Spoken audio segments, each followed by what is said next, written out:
آگے بڑھے اور رخ کریں اسلام آباد کا۔ آپ کو بتائیں کہ اسلام آباد میں بھی اس کشمیر مصون کشمیریوں کے ساتھ اظہار یکجہتی کرنے کے لیے جلسے جلوس اور ریلیاں نکالی جا رہی ہیں۔ مزید تفصیلات جان لیتے ہیں ضمیر سے۔ ضمیر بتائیے گا۔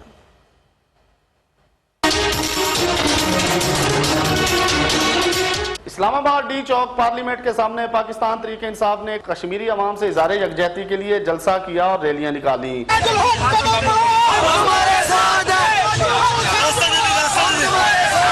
دوسری جانب جماعت اسلامی نے کشمیر مارچ کیا، جس کی قیادت سراج الحق نے کی اور دنیا کو پیغام دیا گیا کہ پاکستانی قوم اپنی کشمیری قوم کے شانہ بشانہ کھڑی ہے۔ چینل 5 سے گفتگو کرتے ہوئے پی ٹی آئی کے کارکنان اور اس کے علاوہ دیگر کارکنان کا کہنا تھا کہ ہماری آج کی ان کے ساتھ یکجہتی کا مقصد یہ ہے کہ ہمارے کشمیر کے اس پار کے لوگوں کے رشتہ دار یہاں پہ رہتے ہیں، وہ ان کو بتائیں گے کہ ہم پاکستانی ان کے ساتھ ہر قدم پہ ان کے ساتھ کھڑے ہیں اور ان کی جو آزادی کی تحریک ہے ان کے شانہ بشانہ ہیں ہم لوگ۔ مودی نے کشمیر کو اس اقوام متحدہ کے قراردادوں میں تبدیلی کر کے اس کو واپس لے کر کشمیر کو حاصل نہیں کیا، بلکہ اپنے تابوت میں اس نے آخری کیل ٹھونک دی ہے اور پاکستان کے عوام انشاءاللہ تعالیٰ مودی کا آخری سانس تک اس کا پیچھا کرتے رہیں گے۔ وہاں ان کے اسٹیٹ ٹیررزم نہیں چلے گی ابھی، اور یونائٹڈ نیشنز کو اپنے فورسز کشمیر میں بھیجنے چاہیے،